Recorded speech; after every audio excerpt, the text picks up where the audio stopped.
Totoo na binugbog mo sila o hindi? Paano ko naman po bububugin? Dalawa po sila. Okay.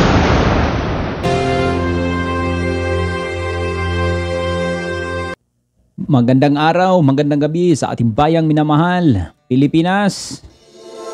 Maricel Soriano, mga kababayan, ay pinapaunlakan dito ang Senado sa kanilang paanyaya upang dumalo sa Senate hearing na pinamumunuan ni Senator Ronald De La Rosa. At dito dahil sa kanyang pagiging pagkapribadong tao at nagkaroon pa po siya ditong hindi magandang karamdaman. Kahit nagkagayon ay talaga namang kanyang pinapaunlakan dito. Pribadong tao si Maricel Soriano. So dito sa kanyang pagharap sa Senado ay naging limitado man lang ang kanyang appearance dito. Pero maganda ang kanilang balitaktakan dito. Together with the committee chairman, Senator Ronald Bato de la Rosa. Para makuha natin ang narrative, mga kababayan, pakinggan natin, panoorin ang hearing diyan po sa Senado.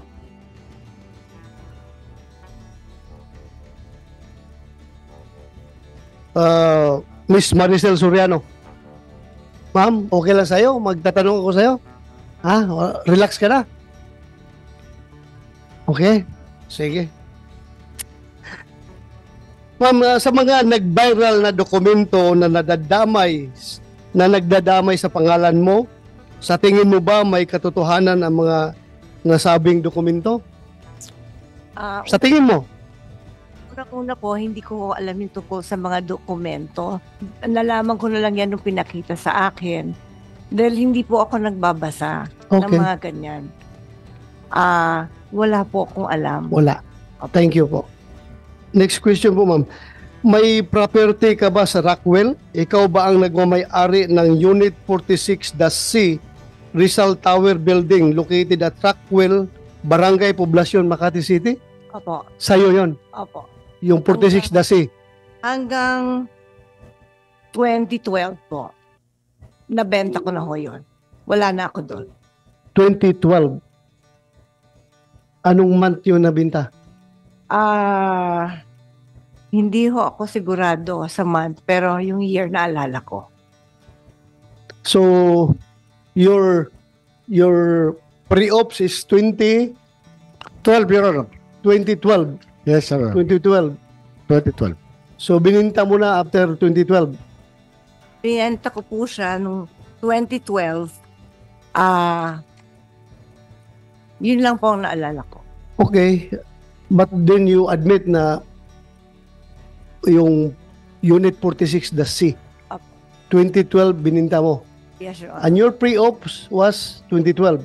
2012, Your Honor. 2012. March 11. Okay. Thank you.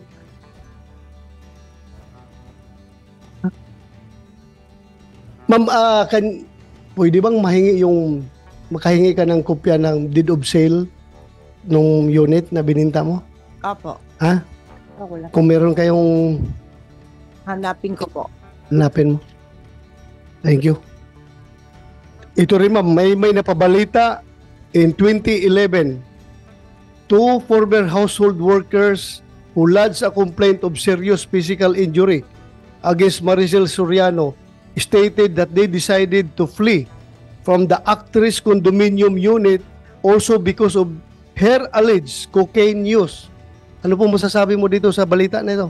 Hindi po totoo yan. Hindi totoo. Hindi po. Thank you. I just want to get your answer para to set the record straight. Yes po. So hindi totoo yon. Hindi po. Pero totoo na meron kayong dalawang katulong sa bahay na dalawa na umalis. Opo, kasi ninakawan po nila ako. Ninakawan kanila. Totoo na binugbog mo sila o hindi? Paano ko naman po bububugin? Dalawa po sila. Okay. I'm just confirming the report, the news report. Thank you po, ma'am. Maraming salamat for your Salamat cooperation. po. So far, that would be all as far as this committee is concerned. Yung confirmation mo lang as to the ownership and occupancy of that unit in the year 2012 when that pre-ops was initiated by Agent Morales. Ma'am, maraming salamat sa pag-attend mo dito. Thank you very much. Kahit na hindi mukhang wala ka sa magandang kondisyon, you tried to be here. Maraming salamat. Maraming salamat po, Mr. Chair. Ma'am, pwede ka nang magpahinga. Chair, meron lang siyang gustong basahin. You want to, yeah, go ahead. Opo, pwede daw niyang Yes. basahin lang yung Pero, gustong basahin niya. Opo. basahin. Please, pakibasa. Ito. Magandang umaga po sa mga kagalang-galang ng mga senador at sa lahat po ng nandito ngayong araw. Ako po ay nakatanggap ng imbitasyon galing po kay Senador Bato de la Rosa para magbigay ng komento tungkol sa issue na pinag-uusapan dito sa hearing. Unang-unang humingi po ako ng paumanhin dahil hindi po ako sanay sa mga ganito. Alam niyo po, first time ko na po talaga na makatanggap ng imbitasyon na humarap sa Senado. Nakakakaba at nakakatakot. Sa totoo lang po, hindi malinaw sa akin kung bakit po ako naimbitahan sa hearing. Nagtataka lang po ako dahil lahat po ng tumestigo dito ay nagsabing na-verify ang impormasyon. Hindi na-verify ang impormasyon ni Mr. Morales. So dito, at mga walang kababayan, investigasyon na actually, naganap. Pasensya na po dalawang kung katanungan lang nalilito po meron talaga dito ako si dito. Senator Gayun Bato. pa man, para dito mataas po kay ang Maricel respeto ko sa Soriano. Senado at sa Unang-una mga dito ay kagalang-galang ng mga senador na nandito kung, ngayon.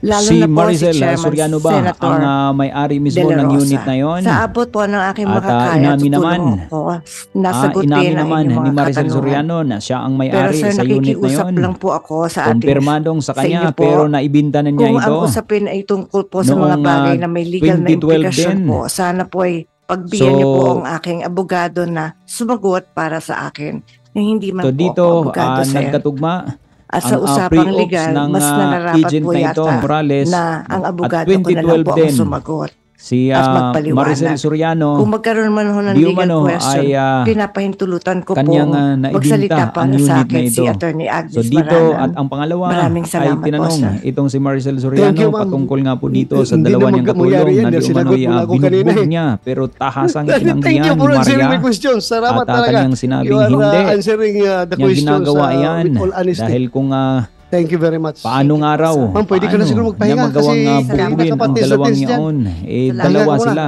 kontra isa. So tahasan niyang itinanggihan. Bagamat nirespeto ng hosto ng committee chair na si Senator Bato de la Rosa. Dahil nga po itong si Maria ay pumunta sa Senado sa kabila ng hindi magandang kanyang nararamdaman. She's not feeling well pero naandyan pa rin. Dumalo sa Senado para dito sa investigation. Wala naman pong tinanong ang chairman ng committee, Senator Ronald De La Rosa, kung may pagkakataon bang nagsama or nagpunta ang presidente ng Pilipinas, si PBBM, sa unit, sa kondo ni Maricel Soriano upang doon ginanap.